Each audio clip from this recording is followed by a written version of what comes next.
Hi, I'm Leanne Ely. I'm a nutritionist, a New York Times best-selling author, and some people even say I'm a life coach. I started the Daily Dish Show to share my story, my truth, and my journey to vibrancy, and to inspire others to do the same.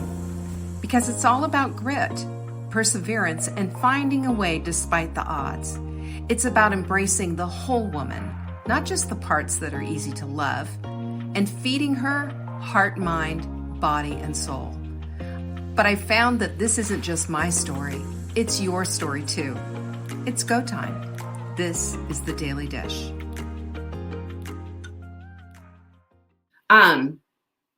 We've been talking this week about faking it till you make it and how that is just a big pile of steaming garbage.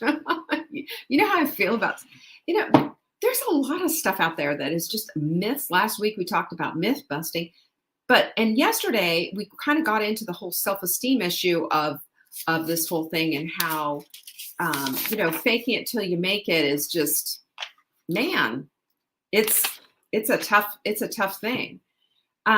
We want to be, we want to be these women. We want to have lives that are just resonating with the goodness of what is in this world. Yes, believe it or not, there is some goodness in this world. We want to be kind. We want to be thoughtful. We want to be women of, substance. We don't want to be just these flighty, dumb women who are just hanging out and wanting to waiting for the next thing. But you know what? It takes work to do that. It takes focus to do that. And it takes making a conscious decision that we're going to be these women, not just fake it, not just be pretend, not smoke and mirrors. That stuff that wears off fast, doesn't it? And you can't maintain that, not with any integrity anyway. So how to be, that's what we want to do. We want to know how to be this. So we're going to talk about this. And I've got a bunch of different things for you to really wrap your head around. You know that I've talked about Bruce Lipton before. You know what I think about him.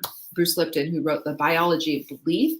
He says that 95% of our lives are lived in the subconscious brain, right? That's where we live most of the time, unknowingly, just kind of getting by and going through the motions. And you know what? How sad that is, because that is a life that is really unlived. It's just going through the motions. At the end of the day, you don't just say, hey, what a great day this was. I just went through the motions. No, you don't. At the end of the day, you just think, wow, that day went fast. What happened to that day? You might even have gotten in your car and driven somewhere and just been so wrapped up in your thoughts that you get out of your car, and as you're locking your car, you think, I don't even remember driving here. Does that ever happen to you? It's happened to me. But, there's a way to use our subconscious instead of allowing our subconscious to rope us into just this, mediocre pablum oatmeal of an existence. Going through the motions, that's fine for toilet scrubbing, but it's not fine for living a life. It will not give you what you want. And you can't fake that.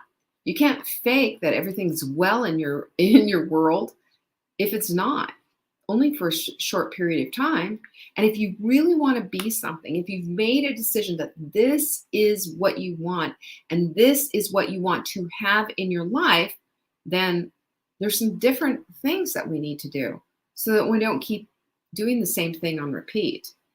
So here's the thing that's interesting. The things that are hard for you, the things that you have a hard time following through with or stuck to, is a result, according to Dr. Lipton, of your programming. When our first 7 years of life, there's some embedded programs. He said, even in the uterus, as we're being developed, there are programs that are being put into us simply because of our DNA and what's going on in utero. If mama's constantly stressed, that baby's going to come out stressed too. So we want to make sure that our subconscious mind is supporting the change that we want. And that means oftentimes overriding some of that stuff that has just been embedded in, put into us since we were little embryos, since we were little fetuses in the womb. Isn't that crazy? So this is an important differentiator, especially when we know that, 95% of us are living in a subconscious life, and it's just an automatic thing that we do. But we need to override that, because otherwise our subconscious is going to sabotage us. And there's no faking that.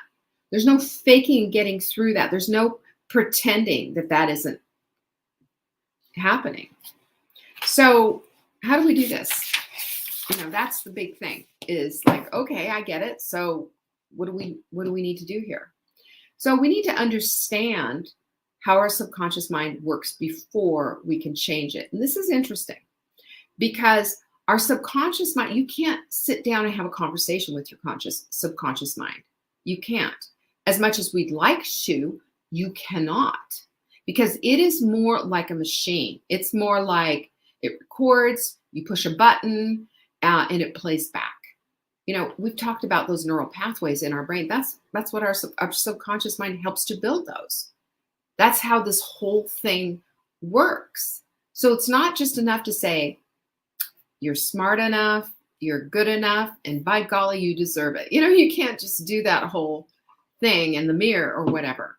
Your subconscious mind instantly hears your name, by the way.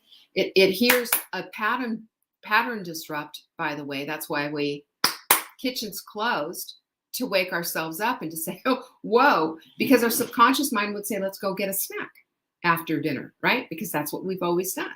So we have to do pattern disrupts. Those are different things that we do, but it is not listening to you for the most part. So there's things that we have to do, but your subconscious mind, your conscious mind does listen, right? It does listen. It's the creative force inside of you. It's the one that says, what if we did this instead? Because it's creative. It looks toward solutions, while the subconscious mind does not. It's like, well, this is how it's always been done. This is the connection that I feel. This is something. But this is what we need to know. You know what it is? I mean, and this makes so much sense when I say it. Trust me. The subconscious mind is all about habit. This is habit that has been ingrained in you and me and everyone else. And it's why the change is so hard. It's why the change is hard to hold on to, because we always want to fall back into what we know. We always want to fall back into it. So, but here's the good part, and this is the part you should be writing down. The subconscious mind, because if it's building the neural pathways, if it's the part of habituation that we just talked about, it's also all about repetition. Got that? This is exactly why I built, our goal system the way that I did. This is why you are in it daily doing the work, and it only takes a few minutes. But there is a whole science behind all of this, and I learned this from Bruce Lipton's book, The Biology of Belief. By the way, it'll blow you away. That book, if you haven't read it. I've read it and I've listened to it. Amazing book. Because our brains are amazing. Once we understand the power of how our brains work, then we can stop doing the stuff that doesn't make sense anymore, because it's never going to make a difference, and start doing the things that will make a difference. This is why fake it till you make it doesn't work. This is why being it does work, even when you're not quite there. The being it your brain understands. Faking it, your brain's like, what are you doing here? I don't get it. Because your subconscious is saying, this is garbage. This is not who we are. This is not part of our thing. Right? You got that? So we need to habituate ourselves into the desired change. Habituate. It is a process. It takes a little time, but it's also instantaneous. I know that sounds completely counterintuitive, doesn't it? It's both. There are things that you can do that are quick, like the kitchen's closed and speaking your name, because your brain instantly hears your name. You were to walk into a crowded party and all of a sudden you hear your name, you'd be going, what? Who, what? You'd hear it from across the room, even if you're involved in somebody else's because that's your subconscious brain who said, wait, look up, somebody's talking about you right over there. I know that's happened to you. This is how we do it. This is how to be rather than fake it out, right? This is how we bring in the conscious to the subconscious to start making those changes. So I've got some things that you can do. Now, again, remember, it is both on repeat habituation and it is instantaneous, whoa, change gears. It's both. And the way that we do both is to be aware of both, continue in the habituation, and add in the kitchen's closed and saying your name out loud. This is why I have you go into the bathroom and look yourself in the mirror and say, give yourself a pep talk. This is why I tell you to go high five yourself after you've done a workout of something to support the habituation that we're trying to get to. And by the way, Mel Robbins just came out with a book, and I don't remember what it is. I think it's the high five something, but it's all this stuff that I've just been talking about for this last year, which freaked me out because we're reading and dipping from the same well. I don't know where she got her stuff from, but she wrote a book about it. And I saw that and my eyes started to water and I was like, whoa, this is bizarre. But you know, we've been talking about this and this is scientifically supportive of what our brain, how our brains operate. This is the stuff that gets us out of that stuck place and into the place of actually building the things that we want. This is cool stuff. So number one, what do we have to do first before we do anything is decide what we choose. When we make choices, those are actual decisions. We've talked about that before. When we make choices and think about the power of the words here. I choose to lose weight. I've decided to lose weight. Which one is more decisive? Which one? Which one is the one that makes you go, whoa, okay, which one? That one's a lot more strong, isn't it? Deciding is strong. Deciding is, I've made a decision. I've closed the kitchen. That's what that is. So you know what else? It adds the clarity to the hot desire, because that hot desire, what it is that you want, is no longer just a longing and I want and the desire. It's a decision to go after it. And there is where the needle starts to move. Right there. That's step one. Number two is commitment. Listen, would you marry your husband? Would you marry him if he said, you know what? I am 98% yours. The rest of the 2%, well, you know, a lot of good-looking women out there. Now, 98% of the time, I'm going to be home. I'm going to be committed. I'm going to love our children. I'm going to do all this in our home. But the other 2%, girlfriend, I'm going to be sowing my wild oats. Would you be okay with that? Would you? Anyone? Anyone? No. You're either 100% committed or you're not in it. Am I right? And I will tell you, as far as your energy output is so much easier when it's 100%. 95% is exhausting because there's always that decision fatigue that comes with sort of almost doing it. You gotta be all the way in. All the way in is 100% commitment. All the way in is a decision. You decide, you commit, and it's a done deal. Here we go. Buckle up, Buttercup, because we're on our way. Number three, resolve. Resolve, because I'm going to give you the facts here. This is not about getting it right and having the perfect plan. And I'm going to tell you right now, your plan will not be perfect. You will not execute perfectly every time. You won't even execute excellently every time. But what you can do is analyze your action plan. You can see what's working, what's not working, adjust it, shampoo, rinse, repeat as much as needs to happen. Because the fact of the matter is, if you are a wise woman, you are full of grit and not quit. And that's part of this whole thing, is never quitting, but instead looking, how can I adjust? How can I fix this? What needs to be put back into place here? Or what do I need to take out? What do I need to add in just being fully analytical will save you in a lot of emotional distress and keep you in the place of finding a custom fit. That's how it works. Number 4 is having a belief checkup. Do you have some beliefs that are maybe unsupportive? Do you have beliefs that are just patently untrue, but you still believe them? I had somebody go take me to the mat on my hydration stuff. Like, no, coffee is a diuretic. But you've got to, your limiting beliefs are always going to hold you back.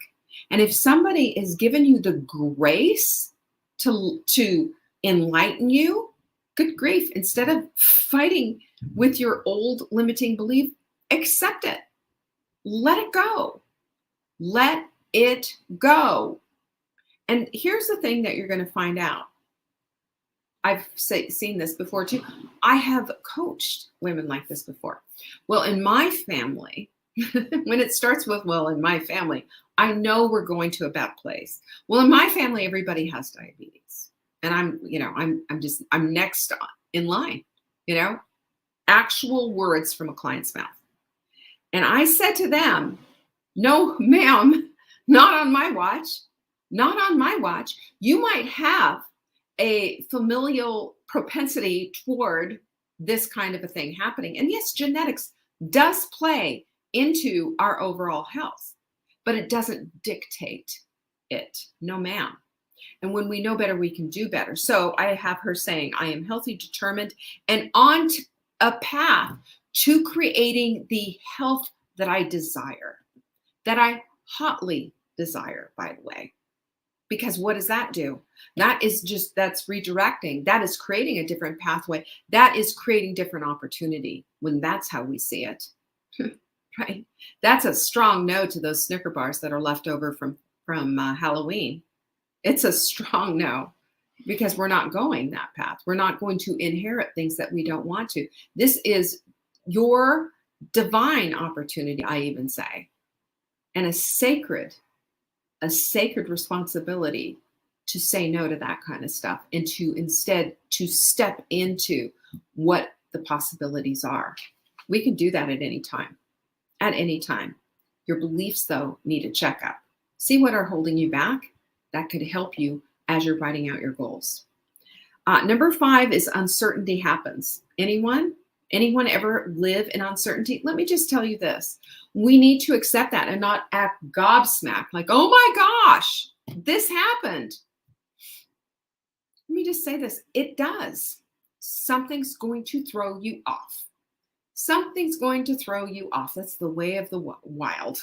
It's just the way it is. However, we do have control over our reactions and our actions. How are we going to react to this?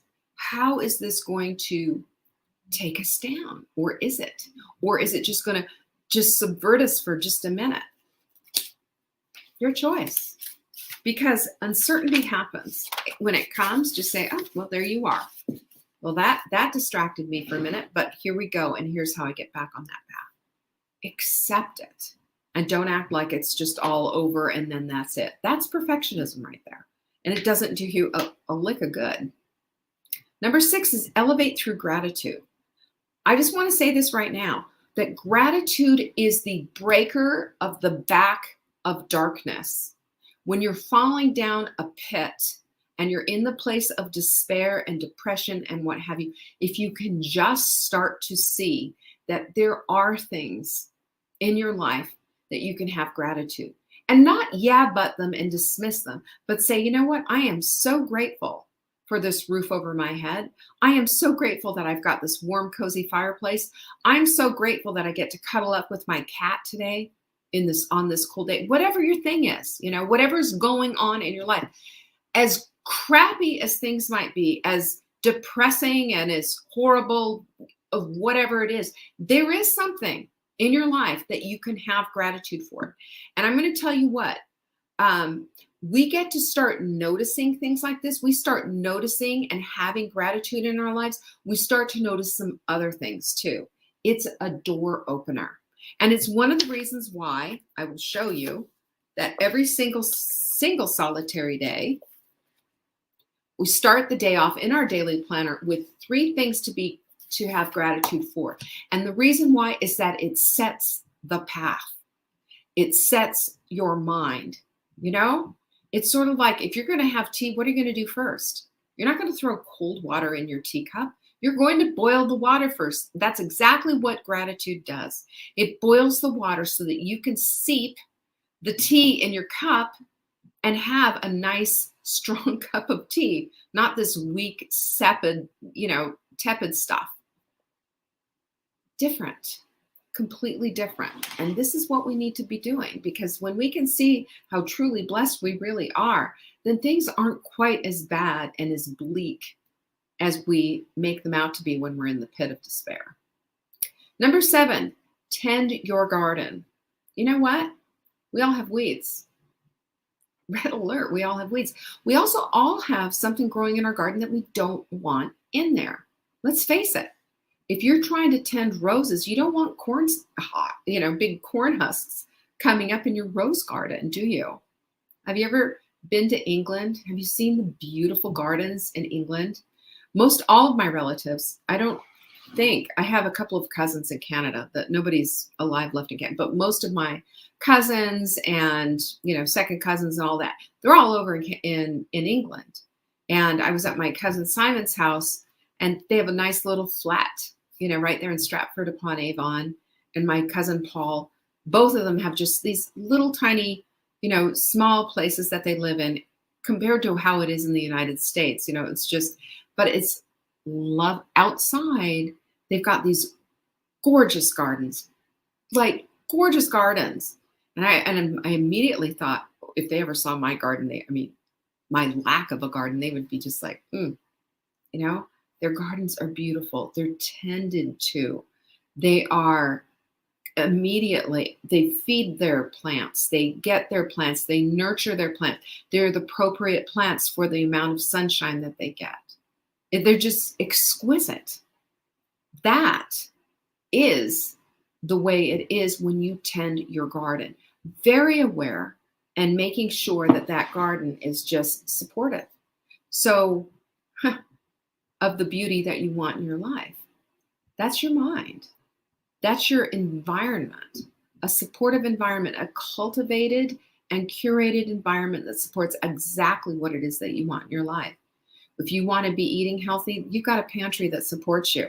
If you want to have the right words playing in your head, you're going to be finding the stuff that doesn't work anymore and ditching it and putting new words in. You'll be using your quote deck, You'll be using your quote deck for a ship in the harbor is safe, but that's not what ships are made for. There's a quote from the quote deck for you.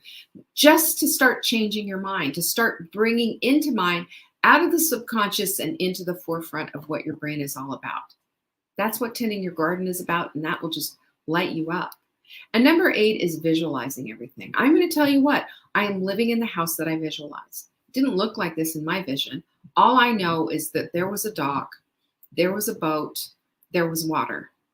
That was it. And I had a reason behind it. I had a love of and desire to support my family, to support my business and the people that were in it, to have and to offer this kind of an experience.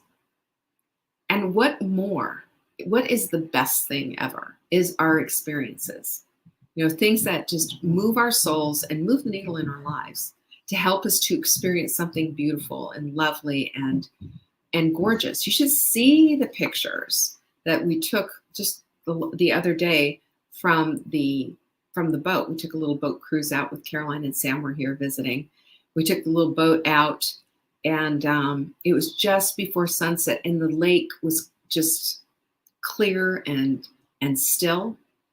And the reflection of all those trees onto the lake, it was like double fall color.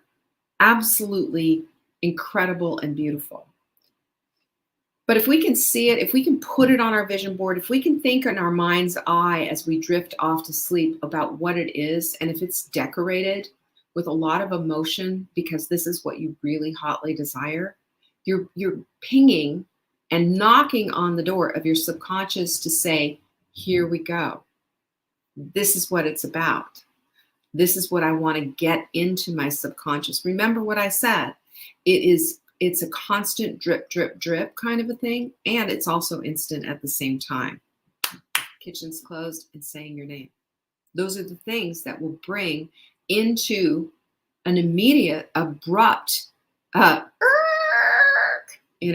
like Barney Rubble stopping the car with his feet. I always think of that. Don't ask me why.